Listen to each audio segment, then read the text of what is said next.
So the difference between fostering and adopting is that this little girl, you see, she's Chinese race, so I adopted her 7 years ago when she was only 2 weeks old baby. So she's legally mine, okay?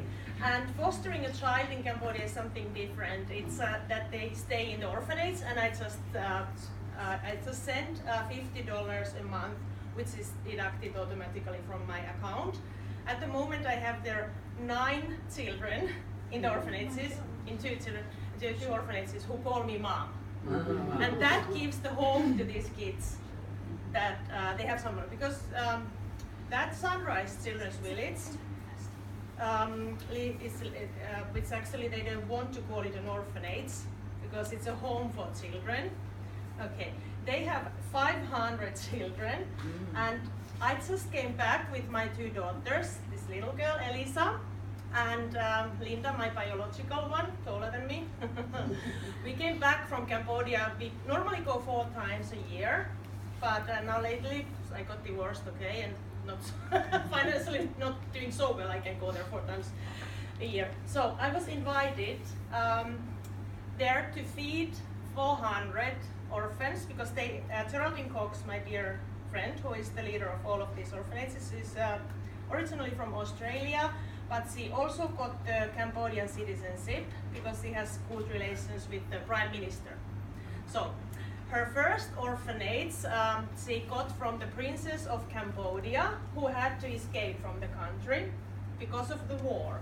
So there were these children, and nobody took care of them. So my dear friend Geraldine, then she had to decide whether she wants to be the diplomat and live that kind of a high life, or whether she takes over these kids. And her heart was like, yes, I want to take over the kids.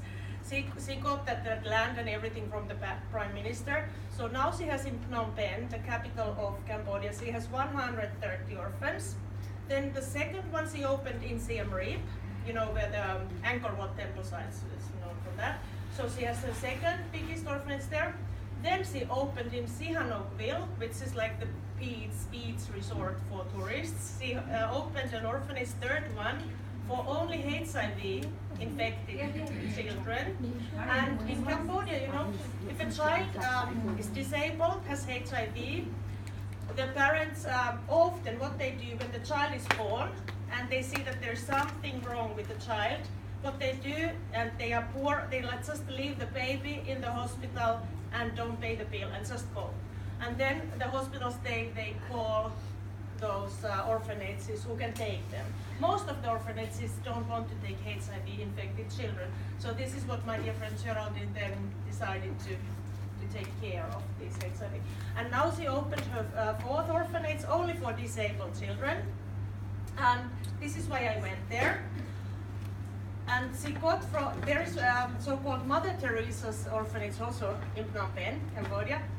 But they cannot, it's a Catholic, you must, understandable.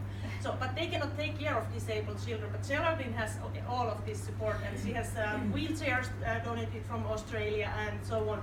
So she gets many of those kids from that orphanage to her 4th one. So I just came back. We had a 1-week trip with my 2 daughters there, and I would like to thank you, dear sisters, who donated money so that I was capable of feeding the 400 kids at the opening of the orphanage. Some of you here did that, and thank you so much. It was fantastic. We went there, and I carried myself with my 2 kids, each of us 20 kilo bag of used good quality clothes and toys. And when we opened all of them, like I just put them all on the floor, it felt like they said, "This is Christmas!" And then they say all the time when I go there, it's just like Christmas, and then they can take whatever they want, you know, what suits them and so on. Everything goes very, very fast. You can imagine 400 kids. That's all what I can carry is 20 kilo per person. Okay. So that's mostly about it. How much time I still have? Another, 5 minutes. 5 minutes. 4 minutes. Okay, so I started this around 6 or 7 years ago. I was volunteering in an orphanage which turned out to be a corrupted one. And I started sponsoring one boy because most of the people, they want to have a little cute girl, you know, and sponsor a cute girl. And the orphanage was like full of teenage boys, and nobody really took care of them. So I decided to sponsor that one boy, Isna. The photo of him is somewhere there. I can show to everybody. This handsome boy, my son. Handsome, yes. Yeah, you can just have a look at it.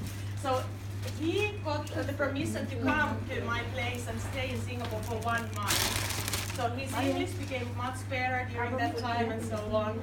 But because the orphanage is corrupted and so on, he decided to just move out. Now he's working in a restaurant, he's living on it by himself, but he's doing well. And I told him that, if he has problems to pay the rent or anything, I just support with that.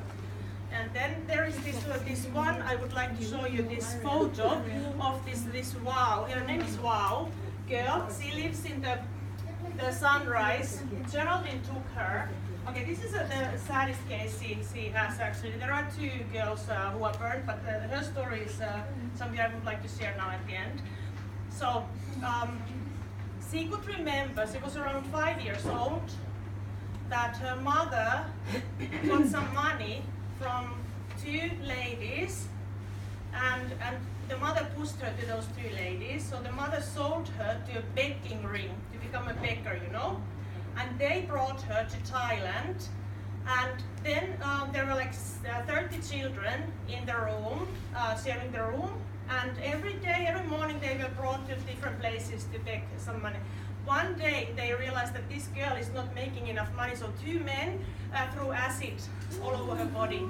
So 80% of her body was burned, and she lost 1 eye, she lost 1 ear, and later, Geraldine tried to put an eye at the wall there or something, but the muscles were not strong enough to hold the eye, so it popped out. So, okay, it went even worse. So one day they didn't come. She was standing there, turned and so on, and for 3 days she was living on the street because nobody came and picked her up. And then Austrian embassy found her, brought her to an orphanage, and the orphanage realized that this girl cannot speak the Thai language, that she has an accent. And then the immigration police took her, put her into jail in Thailand, where she got raped. All of these things happened before she was 10 years old. Then after that, then the Austrian embassy was following this case and sent her back to Cambodia into an orphanage. And then later Geraldine found her, rescued her, and she with her Australian contacts, they made many plastic cosmetic surgeries to her. And now this girl is 19 and she is doing wonderfully. This is the newest photo. We were all together, also my daughter and so on. We were there, and she's doing fantastic. She's a nurse now and mentally no problem. So I have been doing work with her as well as with many other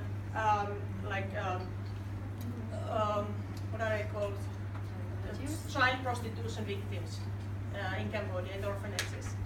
So they're doing fine. Okay. Yeah, So, thank you. Thank you. That's all right. Thank you so much. So if you would like to know more about the stories, maybe later on we have some refreshments, maybe we can just sit around with her.